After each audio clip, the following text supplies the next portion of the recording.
A billionaire vanishes in the Pacific.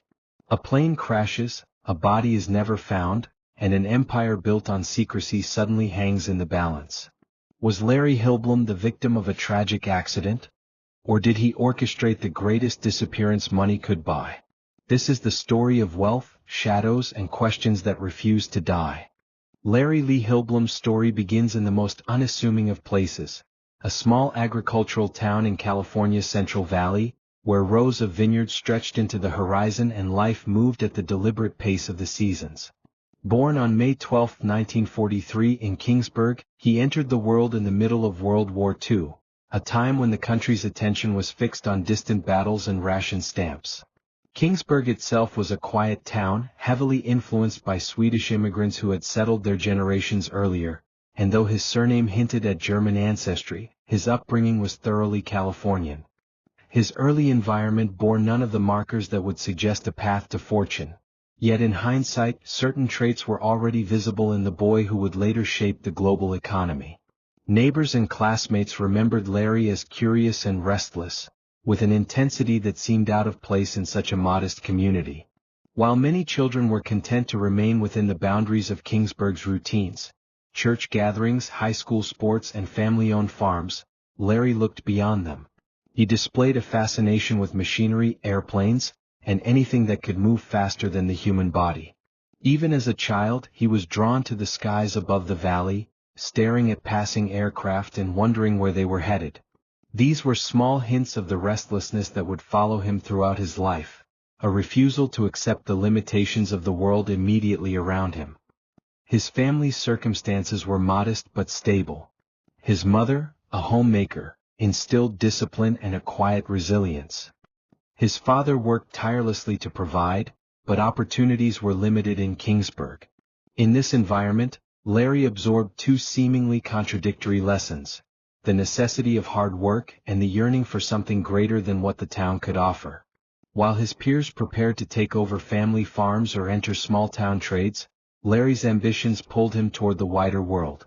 Those who knew him in his teenage years often remarked on his intensity, saying he never seemed fully satisfied with what was immediately in front of him. Education provided him the first clear path forward. Larry excelled in school, though not in the most obvious way. Teachers noted that he wasn't always the most disciplined student when it came to rote memorization, but he had a sharp, analytical mind and an ability to grasp systems, how processes connected, how ideas could be structured. His intellectual curiosity was less about following the curriculum and more about finding loopholes, shortcuts, and better methods. If he was assigned a problem, he was less interested in solving it the conventional way and more determined to find a route that no one else had considered. This trait, often frustrating for instructors, foreshadowed the way he would later identify opportunities invisible to others. By the time Larry reached adulthood, the United States itself was in a state of transformation. The post-war boom had reshaped cities, technology was advancing rapidly, and California was at the epicenter of that change.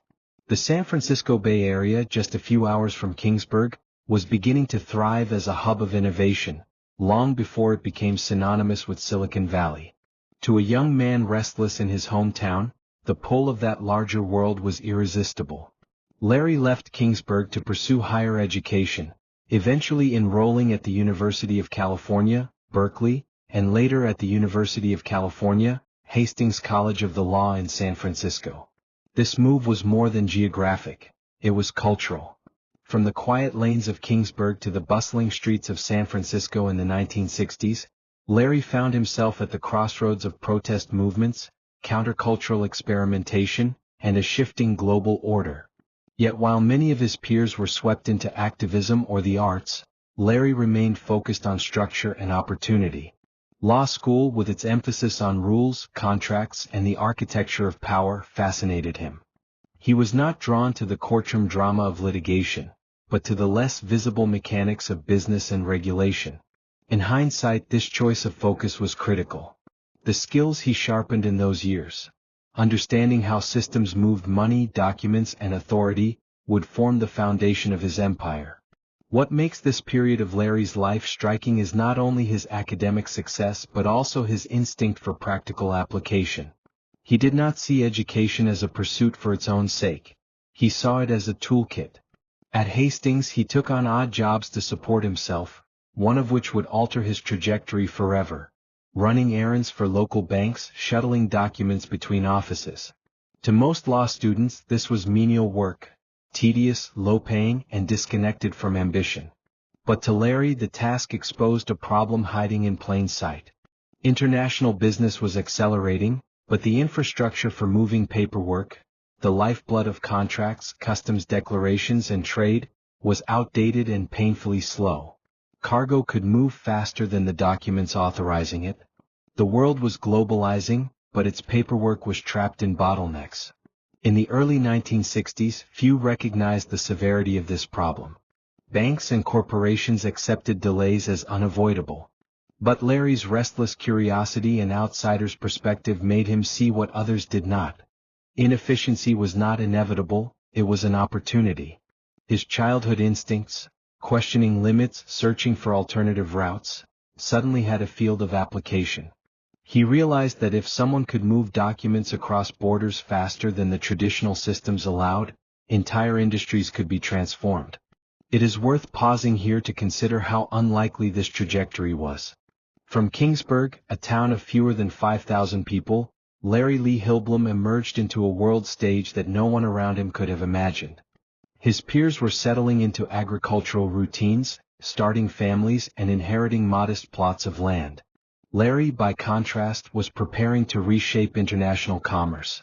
His early life did not foreshadow wealth or notoriety, but it planted the seeds of the qualities that defined him: restlessness, vision, and a refusal to accept boundaries. The story of Hillblom's early years is not the story of privilege or predestination, but of dissonance. A man born into one world who seemed determined, even as a child, to escape it. That tension between origins and destiny is what makes his rise so compelling. Kingsburg gave him the discipline of hard work, the patience of agricultural cycles, and the grounding of community.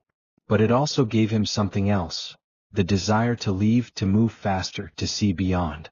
That desire would carry him into law school, into business, and eventually into a position that would allow him to alter the global economy. When Larry Hillblom graduated from the University of California, Hastings College of the Law in 1969, the world was entering an age of unprecedented movement, of goods, people, and information. International trade was expanding at a pace unmatched in previous decades, driven by post-war reconstruction, technological advances, and the emergence of global corporations. Yet while cargo ships and airplanes could cross oceans in hours, the paper trail that authorized these movements lagged days, sometimes weeks, behind. Customs offices demanded originals, banks required signatures, and multinational corporations depended on precise documentation for every transaction. It was here, in this overlooked but critical friction point, that Larry saw opportunity. What others dismissed as clerical drudgery, he recognized as the Achilles heel of globalization. During his time in law school, Larry had worked part-time for the law firm of Harold F. Hines, where he handled errands for banks. He would pick up documents, letters of credit, trade papers, and contracts, and deliver them to offices across San Francisco. The work was menial, but it revealed a startling inefficiency. The documents often moved slower than the cargo they were meant to authorize. Banks in Tokyo, Manila, or Hong Kong could complete transactions only after receiving these papers from American firms. Airplanes could carry goods across the Pacific in less than a day, but documents shipped through conventional channels could take a week or more. This mismatch, Larry realized, represented not just inconvenience but billions in lost economic potential. At the time, no major corporation had sought to solve this problem. Airlines moved passengers and cargo. Postal services moved letters and parcels, but there was no dedicated system for time-sensitive business documents. Most bankers and traders accepted the delays as an unavoidable reality of international commerce. Larry, however, did not. His mind, trained in law and sharpened by his habit of looking for loopholes, approached the issue differently. If the system was slow, perhaps the system itself could be bypassed. What if there were a service designed solely for speed, using commercial flights to hand-carry documents across borders, ensuring that paperwork traveled as fast as, or faster than, the cargo it authorized. This idea became the foundation for what would eventually be known as DHL. In 1969, Larry partnered with two colleagues, Adrian Dalsey and Robert Lynn. Each brought something to the table. Dalsey had sales acumen, Lynn contributed financial sense, and Larry supplied the vision and legal framework. Together, they created a company named from the initials of their last names, DHL. From its very beginning, the company's mission was clear: to move documents across borders faster than any traditional courier service, creating a niche that no other business had fully recognized. The company's first operations were modest, even improvised. Larry and his partners began by carrying documents between San Francisco and Honolulu, often riding commercial flights themselves with envelopes in hand. These initial runs proved the concept. Instead of waiting days for cargo manifests or trade documents to travel by mail, companies could now have their paperwork delivered overnight. Word spread quickly among shipping firms, banks, and traders who relied on speed to gain competitive advantage. What had started as a side experiment was evolving into a service with global potential. By 1971, DHL had expanded beyond Hawaii to Asia, with Larry personally spearheading operations in Manila, Hong Kong, and Tokyo. His legal background proved invaluable. Unlike many entrepreneurs, Larry understood the importance of structuring contracts, negotiating with customs officials, and navigating the gray zones of international regulation. Where others saw insurmountable red tape, he saw negotiable boundaries. He became known for his willingness to operate in places most Western companies avoided, building networks in Asia and the Pacific Rim long before globalization became a business mantra. The brilliance of DHL's early model lay not only in speed but in foresight. Larry realized that as global trade accelerated, the need for rapid document movement would only intensify. The company positioned itself not as a courier of packages, though that would come later, but as a courier of commerce itself. By delivering the documents that unlocked cargo, DHL was, in a very real sense, moving the global economy forward. Larry's role in the company was distinctive. Unlike his partners, who operated largely from the United States, Larry preferred to be on the ground in Asia. He set up headquarters in Manila and made the Pacific Rim his base of operations. This decision was unconventional but strategic. Asia in the early 1970s was viewed by many Western businesses as a distant, unstable frontier. Larry, however, saw it as the future, a region of emerging markets, rising trade flows, and enormous untapped potential. By embedding himself there, he positioned DHL to capture markets that competitors had not even considered. Those who worked with Larry during this period described him as tireless, enigmatic, and intensely private. He avoided the spotlight, preferring to let the company's operations speak for themselves. While Dalsey became the public face of sales and Lynn handled financial matters, Larry operated in the background, orchestrating strategy and ensuring that DHL maintained its razor-sharp focus on speed and reliability. His law degree gave him authority in negotiations, but his restless nature drove him to constantly seek new frontiers. He was less interested in routine operations than in pioneering the next market. The early 1970s were turbulent years globally: wars in Southeast Asia, oil shocks, political instability. Yet DHL thrived in this uncertainty, precisely because Larry was willing to operate where others hesitated. In Manila, for example, he cultivated relationships that allowed the company to navigate complex local regulations. In Hong Kong, he established networks that gave DHL an edge in servicing China-bound trade. His instinct was always to move into regions before they were fully safe or established, believing that risk carried reward if handled shrewdly. By the mid-1970s, DHL was no longer a small startup, it was a rising force in international logistics. Competitors began to take notice, but none could match its agility. FedEx, founded around the same time, focused initially on domestic U.S. markets, while DHL built its identity around international operations. Larry's insistence on prioritizing Asia and the Pacific gave the company a decade-long head start in global trade lanes. This foresight proved decisive. By the 1980s, DHL was operating in more than 150 countries, an empire built on the inside of a man who had once been dismissed as a law student running errands. Yet even in this period of success, Larry's personality shaped the company in ways that would prove fateful. He was known for avoiding publicity, rarely giving interviews, and keeping his personal life shrouded in secrecy. While his partners cultivated external relationships, Larry withdrew deeper into the Pacific, building not just a business but a life far removed from California. This retreat from visibility would later fuel speculation about his character and his private affairs. For now, however, it gave DHL a mystique, a company whose operations seemed to appear overnight in distant cities, guided by an unseen hand. The rise of DHL in the early 1970s illustrates the intersection of vision and opportunity. Larry Hillblom saw what others overlooked, that documents, though invisible to the public, were the true currency of global trade.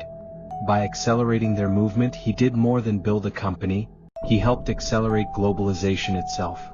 But behind the triumph was a man who already preferred shadows to light, whose instinct for bypassing systems hinted at a darker pattern. As DHL soared into prominence, Larry himself was already beginning to disappear from public view, an omen of the mysteries that would later surround his name. From the moment DHL began to grow beyond its experimental origins, Larry Hillblom's fingerprints were all over its strategy. He was, by training, a lawyer, by temperament, an adventurer, and by instinct, a man who always sought advantage in the shadows of the system. What set Larry apart was not just his legal education, but his ability to read international regulation the way a chess player reads a board, anticipating moves, exploiting loopholes, and maneuvering in ways his competitors never imagined. To many, customs laws, trade restrictions, and international treaties were obstacles. To Larry, they were opportunities. In those early years, DHL did something no courier company had ever dared. It made bending the rules part of its operating model. Traditional shippers avoided countries where customs were restrictive or where governments were unpredictable. DHL, under Larry's guidance, rushed toward them. The company built its name by delivering where others could not or would not. Larry cultivated connections in ports, airports, and government offices across Asia and the Pacific. He became fluent not only in the language of contracts but in the informal dialect of favors, negotiations, and quiet payments that made borders move faster.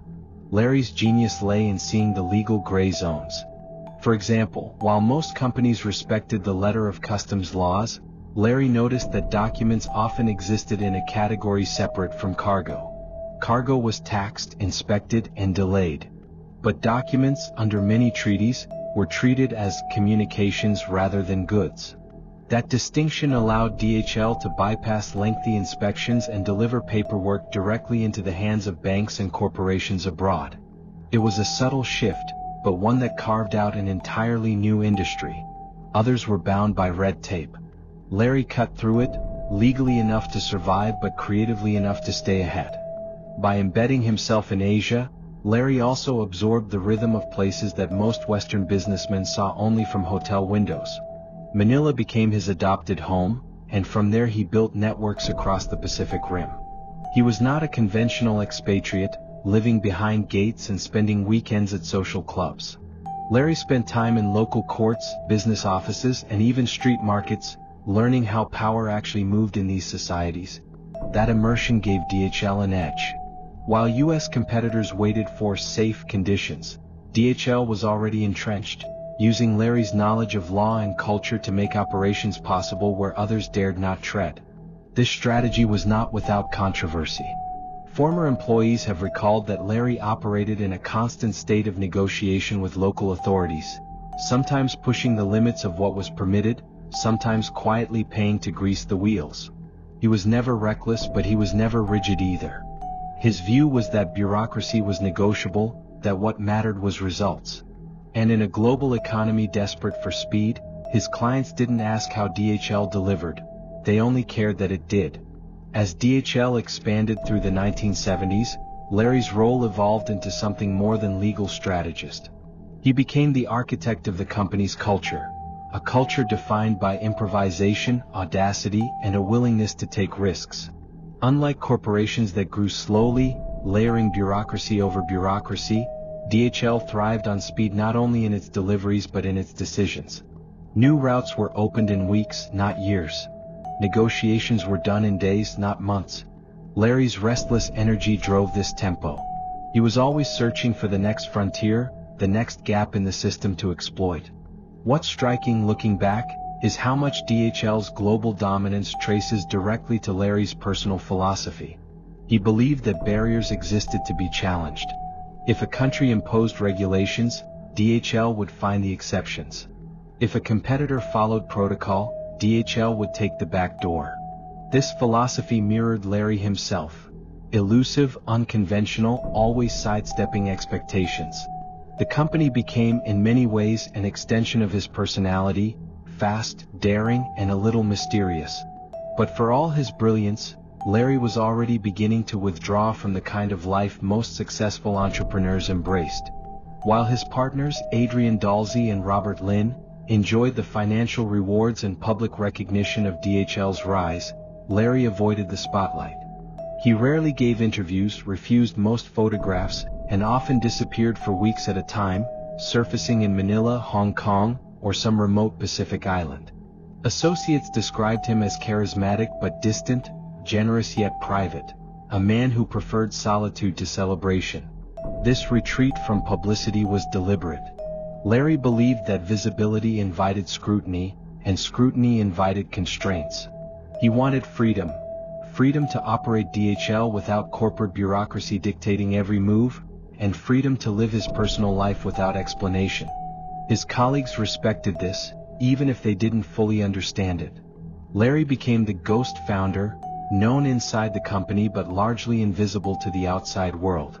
DHL had a face in Dalsey and Lynn, but its unseen engine remained Larry. And yet, Larry's detachment had another consequence. It insulated him from accountability. By staying in the shadows, he could pursue ventures and personal habits that went unquestioned. He was known to be meticulous in business but indulgent in private life, surrounding himself with comforts and, increasingly, with temptations that were easier to conceal in the Pacific than in California. The same man who built a global empire on speed and precision also built a private world defined by secrecy and distance. This duality, brilliant innovator in public, elusive figure in private, would become one of the defining mysteries of Larry Hillblom's life. It made him a paradox. A man who transformed global commerce yet left behind almost no trace of himself in the places where wealth and fame usually gather. It also meant that when tragedy eventually struck, unraveling his empire and exposing the secrets of his life, the world was caught off guard. Very few knew who Larry Hillblom truly was. Fewer still knew how much of himself he had hidden away. Larry's early years at DHL offer a lesson in the power of vision, but also a warning about the cost of invisibility. He saw opportunities where others saw obstacles. He created an industry where none existed. Yet in doing so, he also built a life that thrived in the shadows, where brilliance and secrecy intertwined. As DHL became a household name, its most important founder became less and less visible. To the outside world, DHL was a company of innovation. To those inside, it was the reflection of one man's unusual genius, a genius that would one day fuel both his success and his scandal. By the mid-1970s, Larry Hillblom had made a decision that would forever define both his company and his own life. He would base himself not in the boardrooms of San Francisco or New York, but in the sprawling, unpredictable landscape of Asia. To outsiders, this seemed unusual, almost reckless. Most Western executives viewed Asia through the lens of risk. Political instability, corruption, and underdeveloped infrastructure made it, in their eyes, an unattractive place to anchor a multinational operation. But to Larry it was the opposite. Asia was not a burden but an opening. In the confusion of its systems, he saw a playground for ingenuity. In its corruption, he saw pathways to efficiency. In its chaos, he saw opportunity. Manila, the capital of the Philippines, became his home base. This decision was as much practical as it was symbolic. At the time, Manila was a hub of trade and commerce for the Pacific, strategically positioned between the booming economies of Japan, the rising tigers of Southeast Asia, and the established markets of the United States. But it was also a city where deals were made in backrooms, where the handshake mattered more than the contract, and where survival often depended less on official law and more on personal connections. Larry understood this environment instinctively. He adapted not as a visiting American but as a participant in its unspoken rules. Life in Manila allowed Larry to operate in ways that would have been impossible in the rigid corporate corridors of the West. He could negotiate directly with customs officers, offering incentives to move shipments through quickly. He could meet with government officials discreetly, often over dinner or drinks, discussing permissions and licenses in ways that bypassed official channels.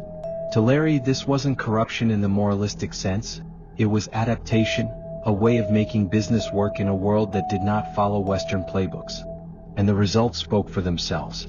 DHL began to dominate regions that its rivals barely dared to touch, delivering faster, farther, and more reliably than anyone else.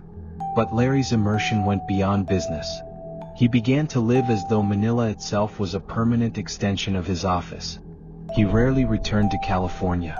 Instead, he rented homes across the Philippines, often modest on the outside but filled with the comforts of wealth within.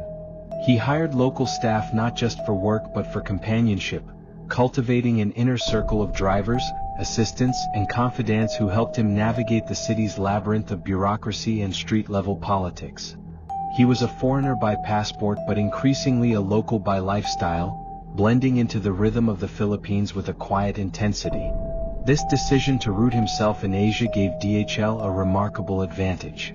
While rivals like FedEx focused on building highly centralized operations in the United States, DHL became the courier of choice for regions where infrastructure was unreliable. In countries where planes landed late, DHL couriers still delivered on time. Where telecommunication lines failed, DHL became the bridge. Where local governments were suspicious of foreign corporations, DHL operated with a familiarity that made it seem less like an outsider and more like a trusted partner. Larry's approach wasn't simply about logistics. It was about relationships, about understanding that global business depended as much on personal trust as on systems of delivery. Yet this very intimacy with Asia also marked the beginning of the private shadows that would later define Larry's life. For the first time, he had both distance and cover. Distance from the oversight of American regulators and corporate boards, and cover in the relative obscurity of operating thousands of miles away from public scrutiny. In Manila, he could be whoever he wanted to be. To DHL executives, he was the visionary strategist who always stayed one step ahead. To locals who knew him, he was the mysterious American who lived lavishly yet quietly, always moving, always guarded. He seemed to belong everywhere and nowhere at once. Associates noticed that even in these years of explosive corporate growth, Larry was already pulling away from the idea of public recognition. He did not appear at business conferences. He avoided the press. Even photographs of him were rare. It was not that he lacked confidence, it was that he valued invisibility. Invisibility gave him control. It allowed him to manage both DHL's international operations and his increasingly complex personal life without interference. And invisibility meant that when he chose to indulge, there were fewer eyes watching. What he built in Manila was not just a base of operations but a buffer from the expectations of the world. The city gave him cover for a life that straddled two extremes: relentless discipline in business and unfettered secrecy in private affairs. He moved through Manila like a ghost, powerful yet unseen, influential yet untraceable. The very qualities that made him brilliant in business. His eye for loopholes, his instinct for discretion, his comfort with ambiguity, also gave him the tools to live a double life. And yet, those who worked closest with Larry insisted that he was not a man of malice. He was demanding, yes, but also generous. He treated staff well, rewarded loyalty, and often went out of his way to support those who helped him. But beneath that surface, he was a man carrying a hunger that few fully understood. A hunger for freedom without oversight, for control without accountability, for wealth without exposure. Manila gave him all of these things. DHL was his empire, but Asia was his sanctuary. In hindsight, his life reads like the turning of a key. By embedding himself so deeply in Asia, Larry secured DHL's dominance for decades to come. But he also secured the conditions for his own undoing. The very distance that gave him power would one day fuel the mysteries that followed his death.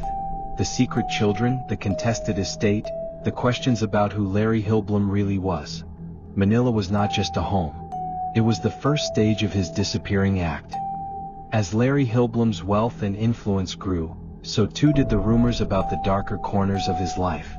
While the world recognized him as a brilliant businessman who had transformed international commerce, whispers began to circulate across Southeast Asia and the Pacific Islands.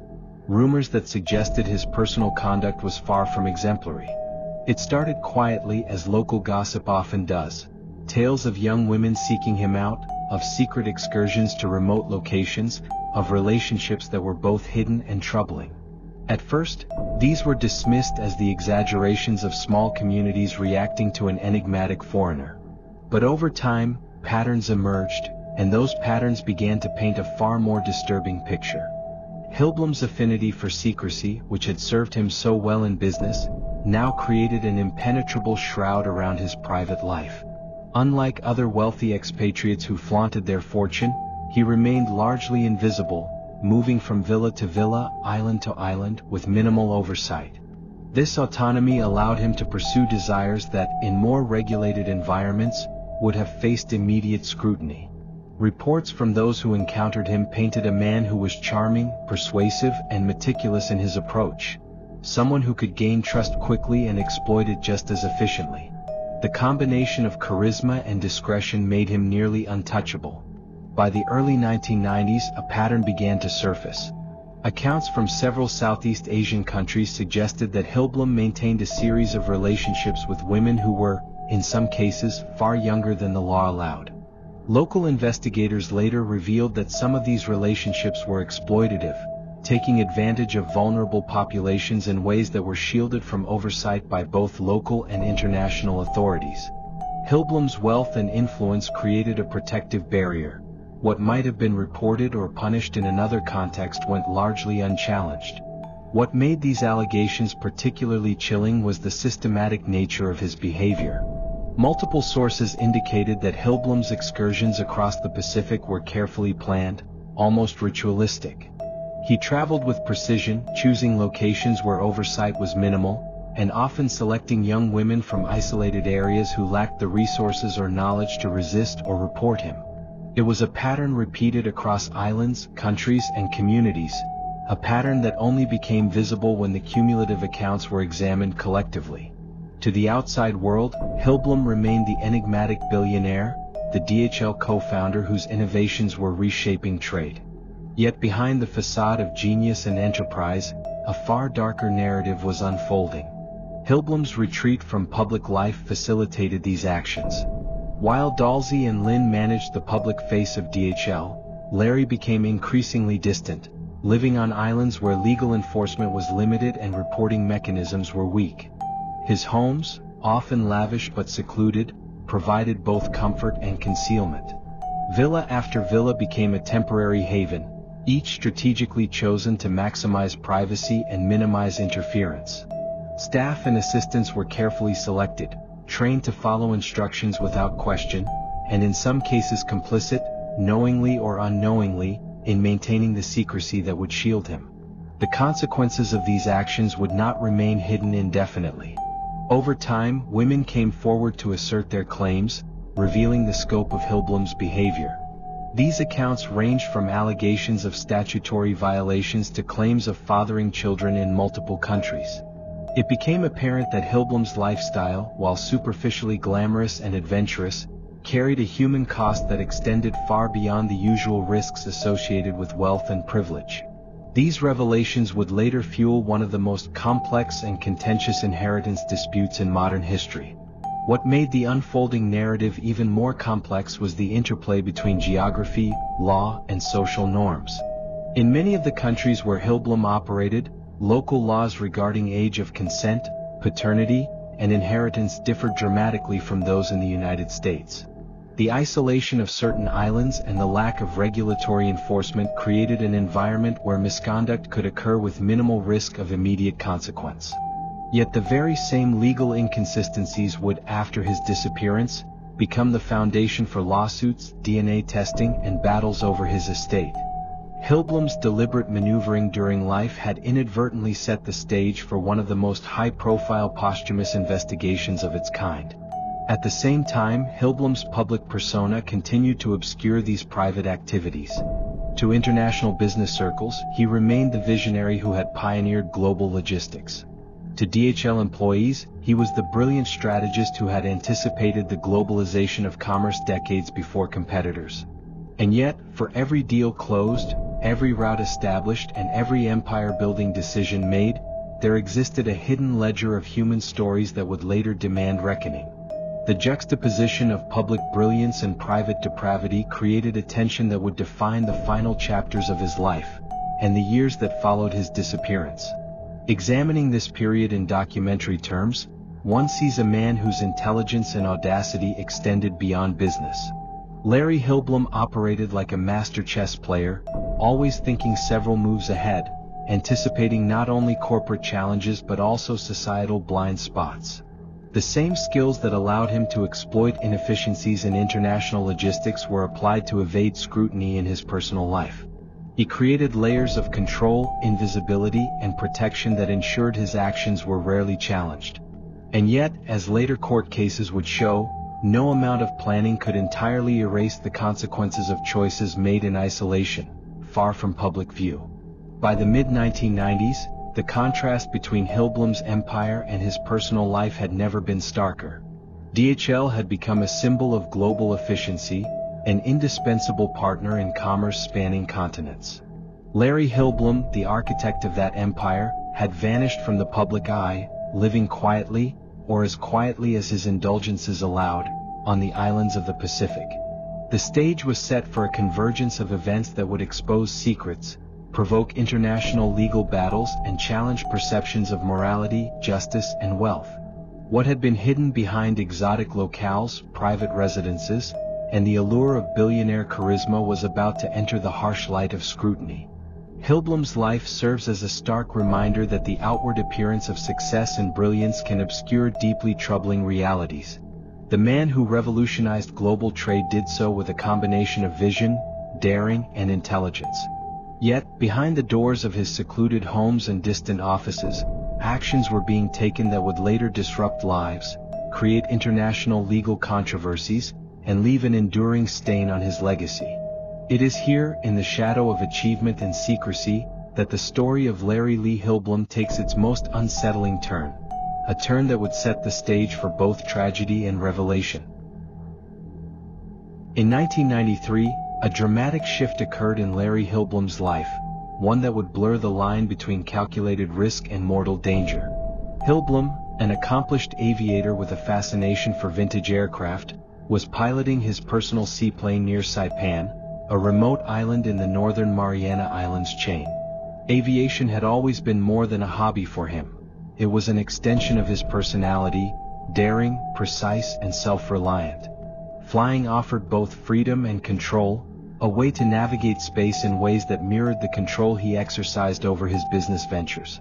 On that fateful flight, however, the mastery he had cultivated over the skies was tested in the harshest possible way.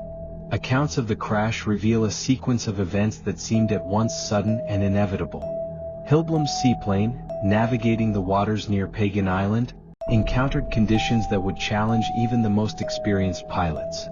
Witnesses later described turbulent winds and unpredictable currents, forces that could easily overwhelm an aircraft designed for precision rather than brute endurance. Hillblom, who had survived countless flights and maneuvers that might have daunted others, was caught in a moment where human skill and nature collided with fatal consequences. The result was catastrophic. The plane went down, and while Hillblom's companions, Robert Long, his pilot, and a business associate, were recovered, Hillblom himself was never found. Only fragments of the plane were recovered from the water, leaving behind questions that would haunt investigators for decades. What made this incident particularly enigmatic was the combination of Hillblom's skill and the circumstances surrounding the crash. He was not a reckless flyer. On the contrary, he had a reputation for meticulous preparation, pre-flight checks, and a deep understanding of his aircraft. Yet even with these precautions, disaster struck. Aviation experts later speculated that mechanical failure, sudden weather shifts, or even a minor miscalculation could have led to the catastrophe. The truth remained obscured because the primary body, the body of Hillblom, was never recovered. This absence created a vacuum that would allow speculation, conspiracy theories, and legal ambiguity to flourish. Hillblom's disappearance triggered immediate concern within DHL and the broader business community. To colleagues, the loss was both personal and operational. While Dalsey and Lynn had managed the company's public growth, Hillblom had been the strategic visionary, the one whose decisions about Asia, logistics, and expansion had kept the company agile and ahead of competitors. Without him, the continuity of DHL's operations was uncertain. The initial response focused on rescue, recovery, and investigation. Yet even as these efforts were underway, the broader implications of his vanishing began to surface. How could a man so meticulous, so cautious in business, disappear so completely? The aftermath of the crash revealed an additional layer of complexity. Hillblom's personal residences on Saipan, which could have provided crucial evidence or DNA for identification, had been methodically cleared. Furniture, clothing, and personal effects were removed or destroyed. Sinks were scrubbed with muriatic acid. Toothbrushes, combs, and hairbrushes, items that might have contained DNA, were buried in the yard. Investigators later concluded that the deliberate removal of these items suggested either premeditation or extreme caution regarding the consequences of identification. Whoever was responsible, the effect was the same. Hillblom's identity became nearly impossible to verify, even in death. This meticulous erasure of traces compounded the legal and personal challenges that followed. Hillblom's estate, already vast, was poised to become the subject of intense scrutiny. His will, drafted years earlier in 1982, bequeathed significant assets to the University of California, San Francisco, without mentioning the children he would later father. There was no disinheritance clause. Under Northern Mariana Islands law, children born after a will can claim rights to an estate, a provision that would ignite a series of legal battles once Hillblom's offshore relationships came to light. The inability to locate his body, or confirm paternity through conventional DNA testing, added layers of uncertainty and drama that no legal precedent had fully addressed. The implications of this vanished body extended beyond legalities. Friends, business associates, and even rivals were forced to grapple with an unsettling question. Was Hillblom truly dead? His history of disappearance from public life, combined with his isolation in Asia and the Pacific, made the possibility conceivable. For those who knew his character, cautious, meticulous, and secretive, the notion that he might have staged aspects of his disappearance, or at least manipulated the narrative, could not be entirely dismissed. This uncertainty fueled media speculation, rumors, and eventually, investigations into the full scope of his life and legacy. Meanwhile, the families of women in Southeast Asia who had children allegedly fathered by Hillblom began to organize claims against the estate. The lack of a recovered body made the process legally and emotionally complex. DNA testing, which would normally provide definitive answers, was hampered by the destruction of personal items. Hillblom's own relatives, his mother, brother, and half-brother, initially refused to provide samples, delaying verification. Lawyers representing the claimants had to devise alternative strategies, including comparative genetic testing across multiple children, to establish paternity with confidence. These measures were unprecedented, adding both tension and a sense of suspense to the legal proceedings that would dominate headlines in the years to come. The 1993 crash marked a turning point. Larry Hillblom had always operated on the edges of conventional systems, whether in aviation, business, or personal life. The plane crash, combined with the deliberate erasure of personal traces, exemplified his dual nature: brilliant and meticulous, yet inscrutable and elusive. It was a moment where the line between genius and recklessness, strategy and secrecy, became almost indistinguishable. The absence of a body transformed a tragic accident into a mystery, laying the foundation for decades of speculation, legal battles, and questions about morality and accountability. The crash was more than a mere accident, it was a narrative pivot. It transformed Hillblom from an enigmatic corporate innovator into a figure of mystery and controversy.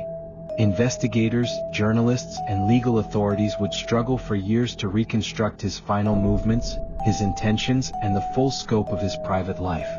For the public, the story of Larry Lee Hillblom shifted from the triumph of global enterprise to a complex, unsettling puzzle. A puzzle in which ambition, secrecy, and mortality converged over the remote waters of the Pacific. The first signs that Hillblom's disappearance would unravel more than anyone anticipated came with the painstaking investigation into his private life. From the moment the plane went down near Saipan, authorities were confronted with an unusual puzzle. 2 bodies were recovered, yet Larry Hillblom himself was nowhere to be found. Investigators combed the wreckage meticulously, but only fragments of the aircraft and personal effects emerged. This absence of a body was more than a technical challenge. It became the defining tension of the case. How could a man of immense wealth vanish so completely, leaving no trace of his physical presence? The mystery of his disappearance alone was enough to grip the imagination, but it was only the beginning of a far more complicated story. As legal teams began to navigate the estate, they quickly realized that the documents, correspondence, and personal effects in Hillblom's Saipan residences were deliberately absent or destroyed. Sinks had been scrubbed with industrial-grade chemicals, toothbrushes and hairbrushes had been buried, and clothing that might have contained DNA evidence had been burned or hidden. Even the smallest items, an envelope, a notebook, or a personal letter, were conspicuously missing. It was as if someone had anticipated the possibility that decades later, investigators would need concrete proof of identity and parentage, and had removed every trace that could be used. The careful orchestration suggested a mind fully aware of legal consequences and a willingness to manipulate circumstances to remain unseen. Meanwhile, lawyers representing children from Vietnam, the Philippines, and Palau began assembling claims. These were not simple legal filings. Each claim was supported by painstaking interviews, corroborating testimony, and ultimately DNA evidence. The challenges were extraordinary. Without Hillblom's body, traditional paternity confirmation was impossible, and the destruction of personal items complicated the testing further. Investigators resorted to cross-comparative DNA analysis, examining the children's genetic markers against one another to establish shared paternity. The process required precision, patience, and international coordination. Forensic teams navigated different legal systems, languages, and logistical hurdles, but the data began to reveal a startling truth. Multiple children, separated by countries and cultures, were indeed the biological offspring of Hillblom. The unfolding story also revealed a calculated ruthlessness in the way Hillblom had managed his affairs. His estates, businesses, and personal assets were structured across jurisdictions, each with differing legal frameworks. While he had invested heavily in Vietnam, Hawaii, and the Northern Mariana Islands, he had done so in ways that insulated him from scrutiny. Offshore companies, complex holding structures, and remote locations were all part of a pattern. A life meticulously designed to operate in the shadows. What investigators were now discovering was that this same meticulousness, which had once provided him freedom and protection, had inadvertently left a trail for those who sought truth and justice. Every layer of secrecy, when examined carefully, revealed vulnerabilities that could be leveraged by determined legal teams. For the claimants, the stakes were both financial and deeply personal. Each child represented a life hidden in secrecy, a narrative obscured by Hillblom's decades of deliberate concealment. Their claims were not just about inheritance, they were about recognition, identity, and validation. The legal process required them to confront not only complex courts and forensic testing but also the broader implications of their father's life and actions. Each DNA test result, each legal filing, each witness account brought with it a mixture of triumph and tension. In an extraordinary way, the process mirrored the duality of Hillblom himself. Brilliant and meticulous in life, yet leaving consequences that demanded resolution after his disappearance. The investigative process uncovered patterns that were both chilling and illuminating. Hillblom's choices revealed a man who had anticipated scrutiny and understood the vulnerabilities inherent in legal and familial structures. By moving frequently, destroying evidence, and leveraging his knowledge of law and geography, he had created a life that was almost impossible to untangle. And yet, the very audacity that had allowed him to operate in shadows now provided a roadmap for investigators. In tracing his activities, reconstructing timelines, and analyzing the remnants of his affairs, lawyers and forensic teams pieced together a picture of a life that was at once brilliant, tragic, and morally complex. Every new discovery intensified the suspense. Even mundane details, a buried toothbrush, a travel itinerary, a receipt for a hotel in Dalat, became critical clues. Observers watching the legal and investigative drama unfold could feel the tension mounting as the disparate pieces began to connect. The mystery was no longer solely about whether Hillblom had perished in the crash. It became about understanding the full scope of his life, his decisions, and the hidden children whose existence challenged assumptions and reshaped his legacy. The absence of his body, once the central mystery, now existed alongside a far more intricate and compelling puzzle, one that required intellect, persistence, and patience to solve. Ultimately, this chapter of the story revealed the interplay between power, secrecy, and consequence. Hillblom's brilliance as an entrepreneur had enabled extraordinary global achievements, but his personal life demonstrated how unaccountability and moral transgression could leave lasting repercussions. The unraveling of his estate and the recognition of the children he had fathered revealed both the fragility of secrecy and the inevitability of accountability. Every calculated act of concealment, every deliberate choice to operate beyond scrutiny, now became part of a larger narrative that was as much about discovery and truth as it was about wealth and legacy. In conclusion, the investigation into Hillblom's disappearance and estate served as a reminder that even the most meticulous planning can eventually be challenged by time, persistence, and the pursuit of truth.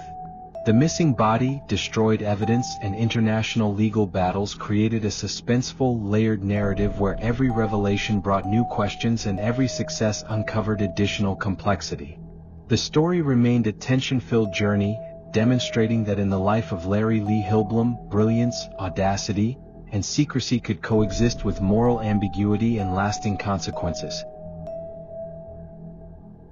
By the time the legal proceedings over Hillblom's estate intensified, the story had shifted from a mystery of disappearance to an intricate battle spanning continents, law, and human emotion.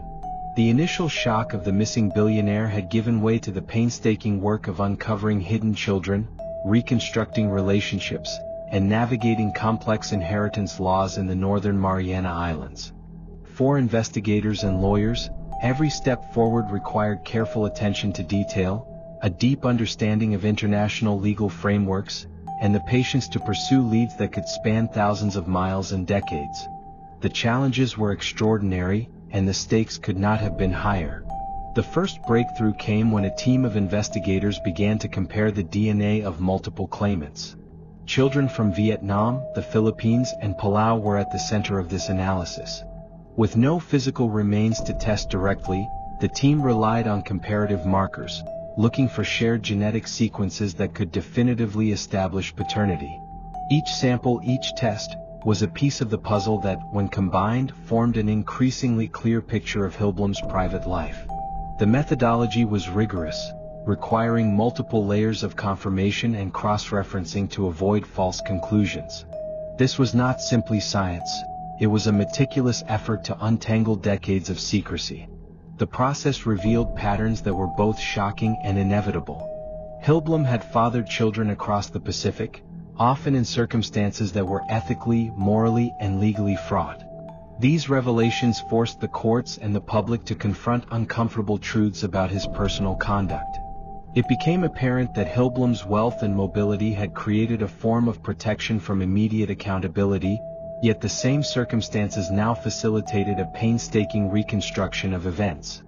For each child identified, there was not only legal recognition but also a human story, of lives lived without acknowledgement, of identities obscured by secrecy, and of the delayed pursuit of justice. As the investigation continued, the obstacles multiplied. Hillblom's close relatives, including his mother, brother, and half-brother, initially resisted cooperation, delaying DNA testing that was essential for confirming the claimants' identities. Their refusal created additional suspense, leaving investigators to anticipate court orders and legal maneuvers that would force compliance. Every delay increased tension, as each day without resolution was a day in which the complexity of the case deepened and new uncertainties emerged. The human dynamics of the story, the interplay of family loyalty, secrecy, and accountability, added a layer of drama that made the unfolding events as compelling as the scientific breakthroughs themselves. Meanwhile, the financial implications of Hillblom's estate came into sharper focus. The original will had allocated the bulk of his wealth to UCSF, yet Northern Mariana Islands law gave illegitimate children the right to claim a share of the estate, regardless of any previous provisions. The combination of legal precedent and the verification of paternity meant that millions of dollars were at stake, and every decision carried the weight of precedent, ethics, and public scrutiny. Courtrooms became arenas of suspense, with lawyers presenting complex evidence, experts explaining the intricacies of DNA testing, and judges weighing decisions that would ultimately reshape the narrative of Hillblom's legacy. What made this chapter particularly compelling was the contrast between Hillblom's public and private lives.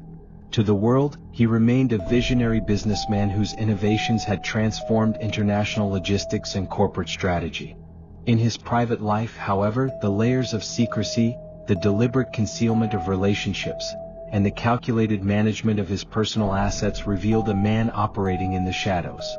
The discovery of his children challenged assumptions, forced accountability, and reshaped the story in ways that were impossible to ignore. The tension between what was known and what remained hidden created a suspense that held investigators, lawyers, and the public in a state of constant anticipation. The confirmation of paternity for 4 children marked a turning point. Lori Nguyen from Vietnam, Jelian Cortero and Mercedita Feliciano from the Philippines, and Larry Hillblom Jr. from Palau were each verified through DNA testing to be biological children of Hillblom. This revelation had profound legal and emotional consequences. Each child now had rights to portions of the estate, transforming abstract claims into tangible recognition. Yet even with the confirmation, questions remained. What of the other potential children who had not come forward? What secrets might still be hidden, and what ramifications could emerge from undiscovered truths? The suspense endured as the story extended beyond the immediate courtroom victories. Even the settlement process maintained tension. While each child received approximately $50 million after taxes and fees, the remainder of the estate went to the Hillblom Foundation and UCSF, adhering to his philanthropic intentions. For the claimants, the financial resolution was significant, yet it could not erase the years of uncertainty and secrecy that had defined their lives. The story was a reminder that the pursuit of truth is not only about restitution but about acknowledgement and recognition. Each settlement, while concluding part of the legal narrative, also highlighted the ongoing moral and emotional dimensions that extended far beyond money. Finally, the implications of these discoveries reverberated beyond the courtroom. Hillblom's life and the legal battles that followed became a case study in the intersection of wealth, secrecy, and human behavior. They demonstrated how power and mobility could protect actions for decades, yet they also underscored the eventual inevitability of accountability when persistence, science, and law converge. The narrative maintains suspense not through immediate danger, but through the unfolding consequences of past actions, the complex interplay of human behavior, and the meticulous uncovering of hidden truths. As this chapter concludes, the story of Larry Hillblom is a testament to the enduring tension between secrecy and revelation. The verification of children, the legal settlements, and the reconstruction of his private life highlight a journey filled with uncertainty, ingenuity, and moral complexity. Every revelation reshaped understanding, and every breakthrough added new dimensions to a narrative that remains both compelling and cautionary. The suspense lies not in what happened next, but in the realization of the vast, hidden consequences of a life lived in extremes. a story that continues to captivate, challenge, and intrigue. As the investigation moved deeper into Larry Hillblom's complex network of personal and financial affairs, the story expanded beyond legal challenges into an intricate psychological and social drama. Investigators and lawyers had to reconstruct decades of secrecy, tracing his movements, connections, and decisions across multiple countries. Hillblom had operated with remarkable foresight, insulating himself through offshore holdings, remote residences, and calculated interactions. Yet the same meticulous planning that had shielded him during life now provided a roadmap for those determined to uncover the truth. Every carefully executed decision left clues, whether deliberate or unintended, and every lead brought new layers of suspense to the narrative. The children asserting their claims became central figures in the unfolding drama. Unlike conventional legal battles, these cases required the blending of forensic science, legal maneuvering, and sensitive human interactions. Each claimant's story was unique, reflecting the challenges of growing up in circumstances shaped by secrecy and absence. DNA testing, though scientifically precise, became emotionally charged, revealing not just biological connections but the weight of acknowledgement and legitimacy. The confirmation of paternity for 4 children, spanning Vietnam, the Philippines, and Palau, was a milestone, but it did not simplify the broader narrative. Instead, it added nuance, complexity, and additional suspense, as questions lingered about other potential heirs and the full extent of Hillblom's personal life. Hillblom's relatives further intensified the tension. His mother, brother, and half-brother initially resisted participating in DNA testing, creating delays that left the resolution in limbo. Their reluctance introduced psychological pressure, as legal teams anticipated court orders that would compel cooperation. Each day of delay heightened suspense, forcing the investigators and claimants to operate in a landscape of uncertainty. This resistance underscored a central theme of the story. Hillblom's meticulous attempts to shield his private life had created obstacles that persisted even after his disappearance. The narrative was no longer only about uncovering facts. It had become a test of perseverance, strategy, and human resolve. Geography played a crucial role in shaping the drama. Hillblom's investments and residences were scattered across the Pacific, from the Dalat Palace Hotel in Vietnam to various islands in the northern Mariana chain. These distances complicated investigations, required coordination between multiple jurisdictions, and introduced cultural and legal variations into the process. Each new lead demanded travel, translation, and careful attention to differing legal procedures. As investigators pieced together timelines, locations, and relationships, the suspense remained high. Observers of the case could feel the tension as each step forward was simultaneously a step into a complex, unpredictable web of intercontinental discovery. The financial stakes were equally compelling. Hillblom's estate, originally designated largely to UCSF, was subject to significant claims from children under Northern Mariana Islands law, which grants illegitimate children rights to inheritance regardless of prior wills. Legal teams had to navigate a delicate balance, honoring Hillblom's documented intentions while ensuring the rights of newly recognized heirs were respected. Each court hearing, DNA report, and legal filing was laden with suspense, as the outcomes carried enormous implications, not only for wealth distribution but also for the public acknowledgement of hidden lives. This interplay of law, ethics, and human interest created a tension that extended far beyond traditional courtroom drama. Hillblom's dual identity intensified the intrigue. To the world, he was a business innovator whose vision had transformed international shipping and logistics. Privately, however, he had lived in ways that were ethically complex and socially controversial. The uncovering of multiple children, coupled with allegations of misconduct, revealed a man whose genius was matched by secrecy and audacity. This duality provided the narrative with depth, keeping audiences engaged not just with factual discovery but with the broader moral and psychological implications of his life. The tension stemmed from the contrast. How could one individual encompass such extremes, and what does that reveal about the consequences of unchecked power? Every confirmed detail about the children heightened suspense. Lori Nguyen from Vietnam, Jelian Cortero and Mercedita Feliciano from the Philippines, and Larry Hillblom Jr. from Palau were legally recognized as Hillblom's offspring. This confirmation represented a turning point in the case, validating the investigators' meticulous work. Yet it also opened questions about what remained hidden, as the nature of Hillblom's life suggested additional secrets might still lie undiscovered. Each revelation brought closure to part of the story, while simultaneously hinting at further complexity, ensuring that the audience remained engaged and reflective throughout the narrative. The human dimension of the narrative added emotional tension that complemented the legal and forensic suspense. The children's journeys involved not only establishing legal rights but confronting the absence of a father who had impacted their lives invisibly. Lawyers and investigators had to navigate cultural sensitivities, emotional trauma, and ethical considerations in handling these delicate situations.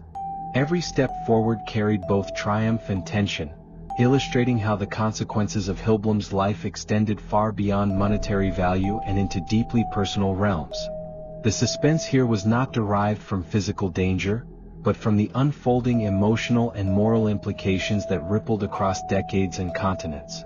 Hillblom's financial empire, the legal battles, and the verification of his children's identities all converged to create a narrative of almost cinematic scope. Observers followed developments with anticipation, aware that each decision, each court ruling, and each new fact could dramatically reshape the story. The suspense was sustained not by immediate peril but by the unfolding complexity and unpredictability inherent in unraveling the life of a man who had deliberately insulated himself from accountability. This slow-burning tension kept the audience invested, as every new discovery promised to challenge assumptions and reveal deeper truths. The final chapter of Larry Hillblom's story does not end with a neatly tied conclusion but with lingering echoes that continue to stir debate, curiosity, and reflection. The court battles eventually reached their verdict. The 4 confirmed children were recognized as heirs to the estate, sharing a staggering portion of the fortune alongside the University of California, San Francisco. For some, it felt like justice had been served. Children once hidden in the shadows were brought into the light, their rights acknowledged against the weight of secrecy. For others, however, questions persisted. The absence of Hillblom's body, the uncertainty surrounding his final moments, and the possibility of other undiscovered heirs meant that his legacy remained as elusive as the man himself. Closure was partial at best, leaving behind a narrative steeped in mystery and unfinished business. What made Hillblom's case so captivating was not merely the wealth involved, but the collision of contrasts that defined his life. He was a man who created a global empire, revolutionizing international shipping with a vision years ahead of its time. Yet, in the shadows he lived a life of avoidance, secrecy, and exploitation. This dissonance fascinated and unsettled those who followed the case. How could a figure of such brilliance and influence also be a man defined by silence, retreat, and moral contradictions? The suspense lingers in that question, a reminder that genius and darkness often exist side by side, hidden beneath the surface until circumstances bring them crashing into view. The inheritance case brought to the forefront a deeper theme: the cost of unchecked power and the consequences of living outside accountability. Hillblom had believed his wealth, distance, and careful planning insulated him from responsibility. In life, that belief seemed validated. In death or disappearance, that insulation unraveled piece by piece, under the scrutiny of investigators, courts, and claimants. The irony was undeniable. The very empire and fortune he had built to secure control became the tools by which his hidden life was exposed. The courtroom became not just a stage for financial reckoning, but a forum where truth challenged myth, and where secrecy gave way to revelation. For the children, the story was not only about inheritance but about identity. Recognition through DNA did more than secure financial support. It confirmed their place in a narrative that had long denied them acknowledgement. Their journeys from anonymity to legitimacy were marked by resilience and courage, set against the backdrop of enormous legal and cultural obstacles. Their voices, once silenced, were finally heard, ensuring that Hillblom's legacy could never again be told without them at its center. Suspense turned to vindication. Yet even in vindication, the story carried the heavy weight of absence. The father they had fought to be recognized by remained only a shadow, a name, and a contested legacy. Observers who followed the case were struck by how it blurred the boundaries between personal drama and global intrigue. The missing body, the destroyed evidence, the reluctant relatives, and the unexpected heirs all wove together into a narrative that felt less like fact and more like the plot of a high-stakes thriller. The suspense was real, but so were the stakes. What began as a disappearance off the coast of Saipan grew into one of the most extraordinary inheritance disputes in modern history, touching law, science, morality, and international relations. Few stories captured the imagination of the public so completely, and fewer still left such a lasting mark.